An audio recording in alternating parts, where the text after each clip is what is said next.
Hello friends, once again welcome to in my YouTube channel. So today here in this class we will discuss regarding the कुचला. Okay. तो first of all जो हमने previous class में discuss किया था उसको हम पहले रिकैप करेंगे. ओके. तो ultimately we have discuss the detail of vish and upvish. Okay. That nothing but वहाँ पे मैंने आपको विषयों की व्याख्या बताई थी. देन अल्टीमेटली वहाँ पे विषयों का शोधन हम क्यों करते हैं मैंने उसका एम बताया था. विषयों का प्रिजर्वेशन हमें कैसा करना है वो मैंने आपको बताया था. ओके. और जो विष को हम कलेक्ट करते हैं कौन सी सावधानी हमें वहाँ पे फॉलो करनी पड़ती है, कौन से प्रिकॉशन हमें लेने पड़ते हैं वो मैंने वहाँ पे आपको बताया था. ओके. विषयों के गुण बताए मैंने आपको पर्टिकुलर वीडियो में.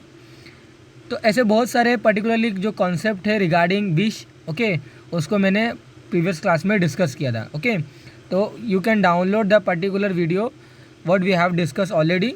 मैंने उसका जो लिंक है उसको डिस्कशन बॉक्स में प्रोवाइडेड किया है. तो अल्टीमेटली वहाँ पे मैंने आपको बताया था कि विष जो होते हैं वहाँ पे मैंने विषयों की जो क्लासिफिकेशन है वहाँ पे मैंने डिटेल में उसको फर्दर क्लासीफाई भी किया है. ओके. उसको मैंने वहाँ पे बताया भी है कि विषयों के दो प्रकार होते हैं, अकृत्रिम विष और कृत्रिम विष.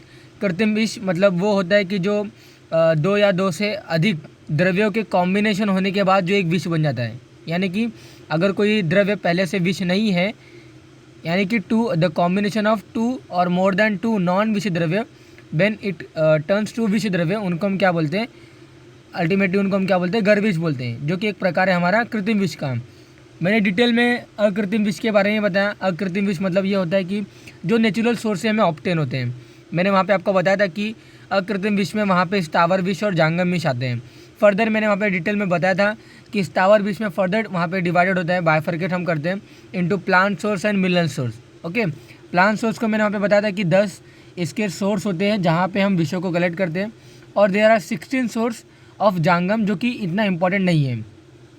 मैंने वहाँ फर्दर वहाँ पे क्लासीफाई किया था कि जो हमारा स्थावर विष है, स्थावर विष अल्टीमेटली विष ही कहलाता है, जो कि हम प्लांट सोर्स से जो गैदर करते हैं in the form of their seed, in the form of their niryas, in the form of their flower, in the form of their ultimately leaf. Okay. तो जितने भी उनके प्रयोजन हैं पर्टिकुलरली प्लांट्स के या ट्री के, उनको ही हम कलेक्ट करते हैं और उनका ही हम यूज़ करते हैं एज अ विष. मैंने वहाँ पे पर्टिकुलर वीडियो में आपको फोकस किया था, वहाँ पे मैंने आपको पर्टिकुलरली कॉन्सेंट्रेट किया था आपको पर्टिकुलर कॉन्सेप्ट के ऊपर कि हम अपने आयुर्वेदा में स्थावर विष को ही हम सिर्फ यूज़ करते हैं, पर्टिकुलरली जो हमारा जांगम विष है उसको हम यूज़ नहीं करते हैं. ओके. तो अल्टीमेटली स्थावर विष जो हमारा था मैंने वहाँ पे बताया था कि स्थावर विष में प्लांट सोर्स और मिनरल सोर्स आते हैं. प्लांट सोर्स फर्दर मैंने वहाँ पे क्लासीफाई किया था कि महाविष और उपविष में. ओके. तो महाविष हमारे 9 प्रकार के होते हैं और उपविष हमारे जो होते हैं वो टोटल 11 प्रकार के होते हैं. तो महाविष 9 होते हैं, उन 9 में से हम एक का ही सिर्फ यूज़ करते हैं जो कि हमारा वसनाप था. उसको भी मैंने डिटेल वहाँ पे पर्टिकुलर वीडियो में जिसका लिंक मैंने अटैच किया है पर्टिकुलर डिस्कशन बॉक्स में आप डाउनलोड कर सकते हो और पर्टिकुलर वीडियो देख सकते हो. ओके. तो अल्टीमेटली वहाँ पे मैंने वसनाप को डिटेल डिस्कस किया था. वसनाप का लैटिन नेम क्या है, वसनाप के कौन से एक्टिव प्रिंसिपल होता है, अल्टीमेटली वसनाप का शोधन हम कैसे करते हैं, वसनाप के कल्प कौन से हैं, वसनाप का शोधन क्यों किया जाता है. तो ऐसे बहुत सारे क्वेश्चंस को मैंने वहाँ पे कवर अप किया है और बहुत सारे कॉन्सेप्ट को मैंने वहाँ पे क्लियर किया है. ओके.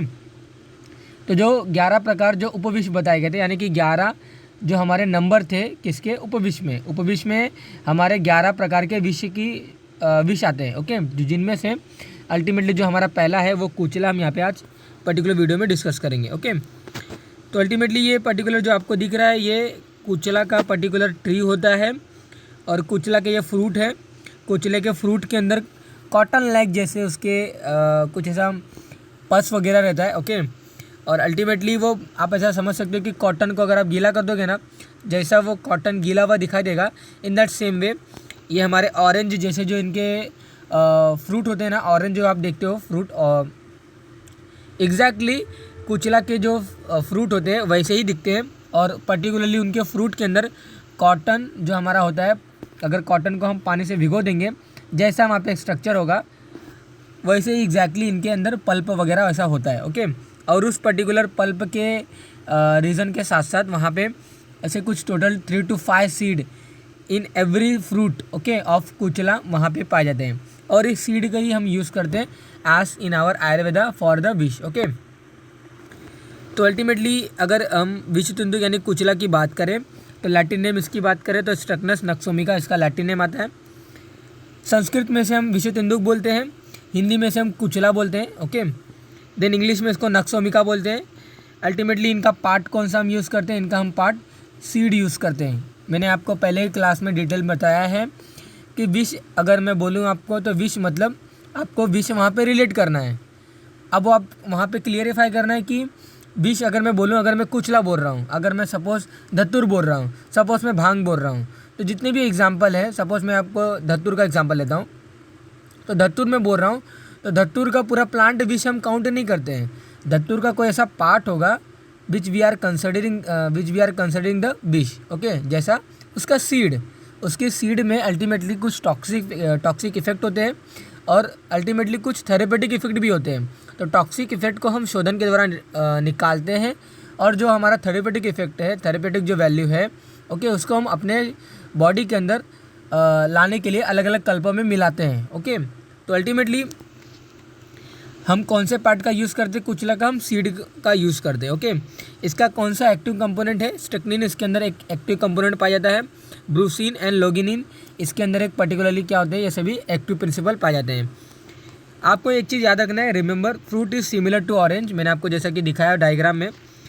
एंड अल्टीमेटली इसके अंदर कुछ सॉफ्ट एंड स्मूथ पल्पर रहते हैं, जैसे कि मैंने आपको बताया कि कॉटन अगर रहेगा, कॉटन अगर आपका स्वेब है, आप उसको गीला कर दो, एग्जैक्टली जैसा होता है वैसे ही उसके अंदर पल्प वगैरह होते हैं। और हर एक फ्रूट के अंदर 1 से 5 सीड ऐसे पाए जाते हैं। ओके, इनके हैबिटेट यानी प्राप्ति स्थान, उत्पत्ति स्थान की अगर बात करें तो बंगाल, साउथ इंडियन और जो हमारे महाराष्ट्र का जो कोकण रीजन है, अल्टीमेटली वहाँ पे हमारा पर्टिकुलर विषि तेंदुक के बहुत सारे वृक्ष दिखाई देते हैं। ओके, ये कुचला यानी विषि तेंदुक का अल्टीमेटली ये सीड जैसा आपको जो दिखाई दे रहा है, यही हमारा क्या होता है, विषि तेंदुक होता है। और इन्हीं का हम क्या करते हैं, अपने आयुर्वेदा में बहुत सारे कल्पों में बनाने के लिए इनका हम यूज़ करते हैं। इनके बीजों का हम क्या करते हैं, चूर्ण यूज़ करते हैं। और अल्टीमेटली जब मैं आपको शोधन बताऊंगा ना इसका, अभी नेक्स्ट क्लास में अल्टीमेटली नेक्स्ट स्लाइड में हम देखने वाले, तो ये जो कवरिंग है ना, इसकी जो सीड कोट है, इसकी जो कवरिंग है, तो हम क्या बोलेंगे, सीड कोट बोलेंगे। और इसकी जब सीड कोट हम निकाल देते हैं ना, तो उस पर्टिकुलर सीड कोट के अंदर ही इनके एक बहुत ही विषैला तत्व होता है। ओके, जिनको मैंने स्ट्रिक्निन बोला, वही जो विषैला तत्व है वही बहुत सारे हमारे मसल को स्टिफ करता है। मैंने जैसे आपको वसनाप के टाइम में बताया था कि वो कार्डियक अरेस्ट करता है, ऐसे बहुत सारे विष हैं, अलग अलग विषयों के अलग अलग टॉक्सिक इफेक्ट होते हैं।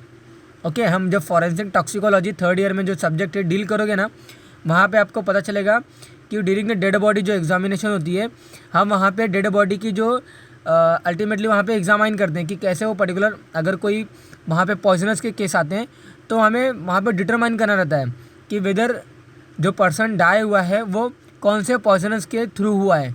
ओके, तो वो सिम्टम के अकॉर्डिंग हम आइडेंटिफाई करते हैं। अगर वो बंदा वसनाप खाया रहेगा तो कार्डियक अरेस्ट वहाँ पे उसका इशू होगा। अगर वो बंदा कुचला लेता है तो वहाँ पे मसल स्टिफनेस देखने को मिलता है, उसके मसल पूरे स्टिफ हुए रहेंगे, उसके जो फोर आर्म के मसल है, आर्म के मसल है, जो उसके अल्टीमेटली जितने भी लिम्स है, एक्सट्रीमिटीज़ हैं, उसके मसल जो होते हैं ना वो फ्लैसिड हो जाते हैं। ओके, वो एकदम स्टीफ हो जाते हैं, फ्लैसिड नहीं बोल सकते उनको, स्टीफ बोल सकते हैं, यानी कि वो जकड़ जाते हैं। ओके, तो by seeing the particular body we can understand, यानी कि ये पर्टिकुलर बंदे ने वहाँ पे कुचला का एडमिनिस्ट्रेट किया है। ओके, अनफॉर्चुनेटली या फिर किसी के द्वारा दिया गया होगा। ओके, तो बस हमें वहाँ पे आइडेंटिफाई करना रहता है कि कौन से प्रकार का विष है। ओके, तो कुचला का जो सीड होता है ना, उसके सीड के अंदर एक विषैला तत्व होता है जिनको हम स्ट्रिक्निन बोलते हैं, और वही क्या करता है, मसल को स्टिफनेस करता है, मसल को स्टिफ करता है। एंड दैट्स वाई इनका हम शोधन करते हैं कि वो जो विषैला तत्व है वो निकल जाए। ओके, ताकि वो मसल को स्टिफनेस और जो गौरवता है, जो बॉडी में जो जकड़ाहट है, वो ना इंड्यूस करे। Okay, that's why we are doing their शोधन। ये देखिए रीज़न ऑफ शोधन यहाँ पे बताया है कि स्ट्रिक्निन इसके अंदर पाया जाता है जो कि मसल को स्टिफ करता है। और अल्टीमेटली मसल स्टिफनेस मतलब क्या होता है, tightness of muscle. Okay, muscle कुछ कॉन्ट्रैक्ट या रिलैक्स नहीं होते, वो एकदम टाइट होके ऐसे रिलैक्स, मतलब एकदम टाइट होके ऐसे वो फैले हुए रहते हैं। ओके, और उनको हम नॉर्मली हम टिटेनस वगैरह बोलते हैं। ओके, तो बाय शोधन it's adverse effect and toxic effect जो कुचला के जो अंदर पाए जाते हैं वो मिनिमाइज हो जाते हैं या तो वो निकल जाते हैं। ओके, कुचला का शोधन कैसे करते हैं, तो 2 वे बताया गया है। जो सेकेंड वे है हमारा वो मोस्ट अप्रोप्रिएट मेथड है which we are using in daily basis, but first वे भी बताया गया था, दैट्स वाई मैंने इसको पर्टिकुलरली दोनों वे आपको पता होना चाहिए, इसलिए मैंने पर्टिकुलर स्लाइड आपके लिए यहाँ पे रखा है। ओके, तो शोधन अगर फर्स्ट वे से अगर देखें तो जैसे मैंने फर्स्ट क्लास में बताया था, जिसका मैं जिक्र करा था आपको कि लिंक जो मैंने प्रोवाइड किया आपके लिए डिस्क्रिप्शन बॉक्स में। ओके, जो मैंने फर्स्ट क्लास में डिस्कस किया था कि सामान्य शोधन ऑफ विष, यानी विषों का हम सामान्य शोधन कैसे करते हैं, वहाँ पे मैंने आपको बताया था कि विषों को हम गोमूत्र में डुबो कर रखते हैं फॉर 3 डे। यहाँ पे भी हम कुचला के सीड को डुबो कर रखते हैं। इंस्टेड ऑफ गोमूत्र वी आर यूजिंग द कांजी। Okay, we are using here कांजी, वी आर रिप्लेसिंग द गोमूत्र विथ कांजी। तो कांजी में कुचला के सीड को 3 दिन तक डुबो कर रखना है, और डुबोने के बाद आपको क्या करना है, 3 दिन हो गए, 3 दिन आपने कांजी में डुबो कर रखा। मेथड क्या फॉलो करना है, आपको कांजी में कुचला के सीड को डुबोना है, अशुद्ध कुचला के सीड को आपको डुबोना है, तीव्र धूप में रखना है। तीव्र धूप में रखने के बाद आप जब नेक्स्ट डे अगेन वही कुचला के सीड आप अगर कांजी में रखते हो तो kanji should be replace, kanji should be replace. Okay, आपको कांजी चेंज करते रहना है। तो ऐसे 3 दिन तक आपको कंटिन्यू करना है। 3 दिन करने के बाद आपको क्या करना है, उस कुचला के सीड से आपको उसके लेयर निकालनी है, क्योंकि उसी लेयर में तो उसका विषैला तत्व है। ओके, और अनटिल अनलेस अगर आप उसको नहीं निकालोगे द विषैला जो तत्व है वो बॉडी के अंदर चला जाएगा और अल्टीमेटली वहाँ पे मसल स्टिफनेस ये वो इंड्यूस करेगा। ओके, दैट्स वाई उसके सीड को हम उसके सीड कोट को हम निकालते हैं, और बाद में हम क्या करते हैं, उस पर्टिकुलर सीड का हम क्या करते हैं, पाउडर वगैरह बनाते हैं खलयंत्र में, और बाद में उसको हम बाद में हम उसको एज अ प्रिजर्वेटिव या फिर एज अ कुचला का जो पाउडर होता है हम यूज़ करते हैं अपने पर्टिकुलरली आयुर्वेदिक फॉर्मुलेशन में। ओके, तो और अल्टीमेटली इससे क्या होता है, कुचला शुद्ध हो जाता है। ये हमारा फर्स्ट वे था। सेकेंड वे ये आता है कि जहाँ पे मैंने आपको बताया था, तो अल्टीमेटली सामान्य शोधन ऑफ विष मैंने जब फर्स्ट क्लास में डिस्कस किया था और मैंने 2 मेथड बताया था। पहला मेथड तो मैंने आपको बता दिया कि इंस्टेड ऑफ गोमूत्र वी आर यूजिंग द कांजी। सेकेंड मेथड जो मैंने आपको बताया था सामान्य विष के शोधन में, वहाँ पे मैंने आपको बताया था कि स्वेदन मेथड से हम क्या करते हैं, दोलायंत्र जो हम अल्टीमेटली स्वेदन हम मेथड करते हैं, स्वेदन विधि करते हैं दोलायंत्र के द्वारा। तो दोलायंत्र के द्वारा जो हम स्वेदन मेथड करते हैं उसके द्वारा भी जो पर्टिकुलरली विष होते हैं वो प्यूरीफाई हो जाते हैं। ओके, तो अल्टीमेटली यहाँ पे भी सेम प्रोसीजर है। आपको गोदुग्ध या गोमूत्र में दोलायंत्र के द्वारा पर्टिकुलरली कुचला के सीड को पोटली वगैरह बनाना है। मैं डायग्राम के थ्रू आपको दिखा देता हूँ, आपको ज़्यादा माइंड में इतना स्ट्रेस लेने की ज़रूरत नहीं है। ओके, तो ये देखिए मैं डायग्राम आपको बना के दिखा देता हूँ। मैंने वहाँ पे आपको बताया था कि दोलायंत्र मतलब क्या होता है। दोलायंत्र मतलब एक पर्टिकुलरली एक हमारा एक अर्दन पॉट होता है और एक आयरन रॉड होती है। आयरन रॉड में हम एक पर्टिकुलरली स्ट्रिंग वगैरह के थ्रू एक पोटली बांधते हैं। इस पोटली में हमारा क्या होता है, जो हमारा अशुद्ध जो कुचला के बीज है इनको आपको रखना है, और जो यहाँ पे आपको लिक्विड मीडिया जो आप यूज़ करोगे ना, ओके, ये जो लिक्विड मीडिया आप यूज़ करने वाले हो, आप ऐसा लिक्विड मीडिया इसको समझिए। ओके, जो आप लिक्विड मीडिया यहाँ पे ऐड करने वाला, it should be your godugdh. Okay, godugdh, और आपका यहाँ पे गोमूत्र होता है। Primarily we are using the godugdh. Okay, गोमूत्र बहुत ही रेयर हम यूज़ करते हैं। तो अल्टीमेटली हमें बाद में फिर क्या करना होता है पता है आपको, हम यहाँ पे फर्दर यहाँ पे हीट वगैरह अप्लाई करते हैं। ओके, हीट वगैरह अप्लाई करने से क्या होता है, ये स्वेदन होता है, मतलब बॉइलिंग होता है, ये बॉयल होता है। और बॉयल करने के दौरान यहाँ पे क्या होता है, इस पोटली में जो हमने अशुद्ध कुचला रखा है ना, इसके थ्रू इम्प्योरिटीज़ इस पर्टिकुलर लिक्विड मीडिया में आने लगते हैं। वो इम्प्योरिटीज़ वो पर्टिकुलर लिक्विड मीडिया के रहने पर ही आते हैं। ओके, अब वहाँ पे आप नींबू का स्वरस वगैरह नहीं डाल सकते, आप वहाँ पे कांजी यूज़ नहीं कर सकते, आप वहाँ पे कुलत्तक्वात नहीं यूज़ कर सकते, आप वहाँ पे तिल तेल यूज़ नहीं कर सकते। बहुत सारे लिक्विड मीडिया है, बट जो रेफरेंस में बताया गया वही रेफरेंस के अकॉर्डिंग हमें फॉलो करना रहता है, क्योंकि जो इम्प्योरिटीज़ पोटली के द्वारा जो हमने रखा है वो हमारा एम क्या है, हमारा एम ये नहीं है कि वो बॉयल हो जाए और हमें बाद में उसको निकालना है। हमारा एम ये है कि हम पोटली में जो हमने अशुद्ध कुचला को रखा है उसमें से उसकी इम्प्योरिटीज़ निकल जाए। ओके, इम्प्योरिटीज़ निकल जाए, बाद में हम पोटली को गर्म पानी से धोकर कुचला को निकालेंगे, और कुचला को निकालने के बाद वहाँ पे उसको हम क्या करते हैं, फर्दर उसको ड्राइंग वगैरह करते हैं, बाद में फिर उसको अगेन चूर्ण फॉर्म में कलेक्ट करते हैं। ओके, तो सेकेंड में भी वही है, दोलायंत्र के द्वारा आपको स्वेदन देना है और आफ्टर सेपरेशन इसकी स्किन को रिमूव करना है, और बाद में आपको क्या करना है, उसको जो सीड रहेगा ना, आपका जो सीड होगा, सीड पाउडर आपको क्या करना है, पर्टिकुलर पैन में पर्टिकुलर आयरन पैन लेकर ओके आपको उसको गोघृत में उसको ड्राई रोस्ट कर देना है ओके, यानी कि आपको रोस्टिंग कर देना है और उसके द्वारा क्या होता है आपका कुचला जो होता है वो शुद्ध हो जाता है। तो प्राइमरली मुझे पहले सेकंड वे वाला लिखना चाहिए था, देन हमें पर्टिकुलर फर्स्ट वे लिखना चाहिए था, लेकिन आप समझ सकते हो यू आर इंटेलिजेंट पर्सन। तो अल्टीमेटली सेकंड वे जो हमारा होता है वो हम प्राइमरली इसको हम फॉलो कर दें ओके। बट आपको जो पर्टिकुलर टेक्स्ट बुक में जो बताया गया था वो मैंने यहाँ पे आपको बताया कि 2 मेथड होते हैं। अगर आपको कोई भी मेथड आता है एग्जाम में तो यू कैन राइट ओके।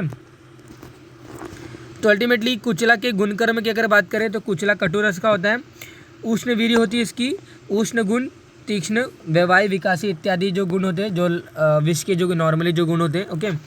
अग्निवर्धक कल्प में इनका हम ज़्यादातर यूज़ करते हैं। इरेक्टाइल डिसफंक्शन में इनका यूज़ किया जाता है, पर्टिकुलरली विषतुंडुक या कुचला के कल्पों का। शोथ व्याधि में और कफ और श्वास रिलेटेड जितने भी प्रॉब्लम होते हैं ना, रेस्पिरेटरी जितने भी प्रॉब्लम होते हैं, ultimately we are using their. वात रोगों में अल्टीमेटली हम क्या करते हैं कुचला के कल्पों का यूज़ करते हैं ओके। तो ये देखिए this is last slide regarding the कुचला। अनुपान की अगर बात करें तो मिल्क, घी और बटर ये सभी क्या इसके अनुपान है। और एक अदर मेथड बनाया गया कि रोगानुसार ओके, रोगानुसार दैट नथिंग बट अगर हमें प्राणवायु स्रोत में अगर कोई कल्पों का यूज़ करना है तो यानी कि विषतुंडुक के द्वारा बनाया गया कल्पों का अगर हमें यूज़ करना है टू ट्रीट और टू हील प्राणवायु स्रोत की व्याधि यानी कि रेस्पिरेटरी प्रॉब्लम में, तो वहाँ पे हमें सीतोपराधिक चूर्ण के साथ या हमें मधु के साथ पर्टिकुलरली कुचला के कल्पों का लेना चाहिए। अगर हमें ज्वर व्याधि को ठीक करना है तो अल्टीमेटली कुचला के कल्पों का हमें गुड़ची स्वरस के साथ लेना चाहिए। तो ऐसे बहुत सारे अनुपान हैं which we are using for a particular kind of व्याधि ओके।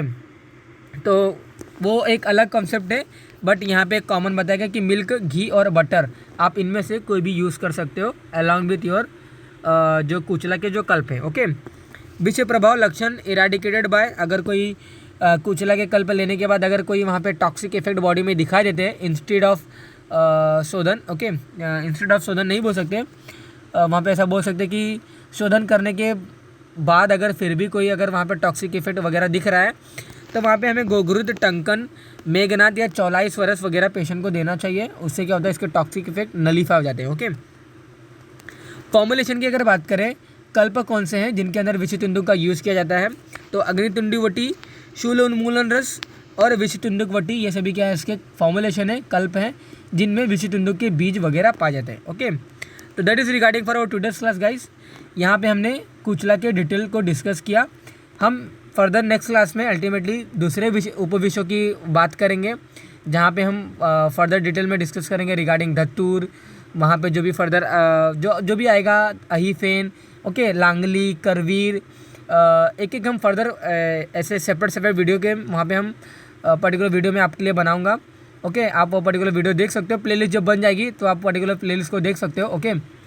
और अल्टीमेटली वहाँ पे हम पूरे उपविष्य जो 11 प्रकार बताए गए हैं, 11 नंबर के जो बताए गए उपविष्य हम एक एक 1 बाय 1 डिस्कस करेंगे। तो यहाँ पे हमने पर्टिकुलरली कुचला के बारे में डिस्कस किया ओके। Thank you.